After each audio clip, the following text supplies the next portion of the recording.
আসসালামু আলাইকুম রহমতুল্লাহি বরকাতুহু। সম্মানিত প্রিয় মুসলিম ভাই ও বোনেরা, আর ইসলামিক টিভির পক্ষ থেকে সকলকে জানাই আন্তরিক মোবারকবাদ। আশা করি সকলে ভালো আছেন। আমি আলহামদুলিল্লাহ আল্লাহর রহমতে ভালো আছি।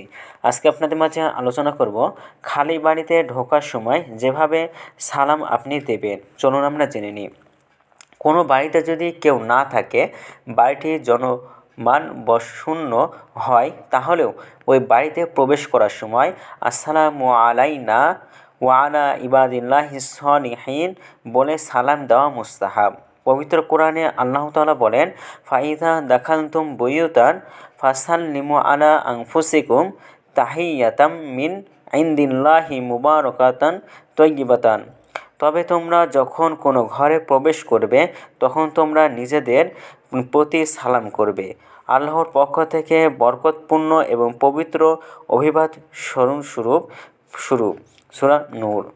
এ আয়াতে আল্লাহ তাআলা কোনো বাড়িতে প্রবেশ করার সময় নিজেদেরকে সালাম দিতে বলেছেন। এই থেকে অনেক আলেমরা বলেন, এর অর্থ হলো বাড়িতে মানুষ থাকলে যেমন তাদের সালাম দিতে হবে, বাড়ি খালি থাকলেও সালাম দেওয়া উচিত।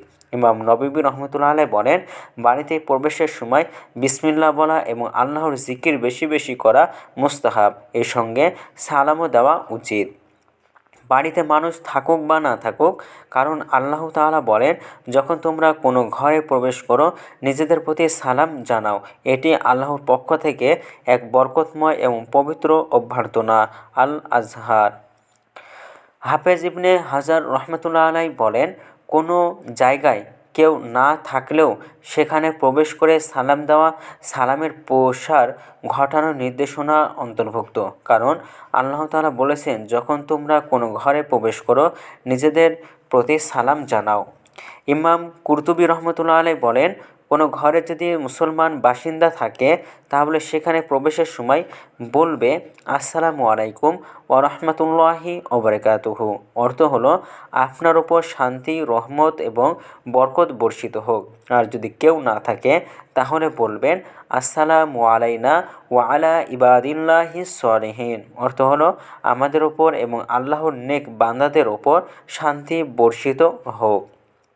আর যদি সেখানে অমুসলিম বাসিন্দা থাকে, তাহলে বলবে আসসালামু আলা মানিত্তাবা'আল হুদা। অর্থ হলো, যে হেদায়েতের অনুসরণ করেছে তার উপর শান্তি বর্ষিত হোক। অথবা বলবে আসসালামু আলাইনা ওয়া আলা ইবাদিল্লাহিস সলিহিন। হযরত আবদুল্লাহ ইবনে ওমর রাদিয়াল্লাহু তাআলা থেকে বর্ণিত, তিনি বলেন, যদি কেউ কোনো নির্জন ঘরে প্রবেশ করে, সে যেন বলে আসসালামু আলাইনা ওয়া আলা ইবাদিল্লাহিস সলিহিন, অর্থাৎ আমাদের উপর এবং আল্লাহর নেক বান্দাদের উপর শান্তি বর্ষিত হোক। মুজাহিদ রহমতুল্লাহ আলাইহি বলেন, যখন মসজিদের প্রবেশ করবে, বলবে আল্লাহ রাসূল সাল্লাল্লাহু আলাইহি সাল্লামের ওপর সালাম। যখন পরিবারের কাছে যাবে, তাদের সালাম দেবে। আর যখন এমন একটি ঘরে প্রবেশ করবে যেখানে কেউ নেই, তখন বলবে আসসালামু আলাইনা ওয়া আলা ইবাদিল্লাহিস সলিহিন, অর্থাৎ আমাদের উপর এবং আল্লাহর নেক বান্দাদের উপর শান্তি বর্ষিত হোক। তাফসীর ইবনে কাসির। তো আমাদের ভিডিওটি ভালো লাগলে অবশ্যই চ্যানেলটি সাবস্ক্রাইব করে পাশে থাকবেন। ধন্যবাদ সকলকে। আসসালামু আলাইকুম ওয়া রাহমাতুল্লাহি ওয়া বারাকাতুহু।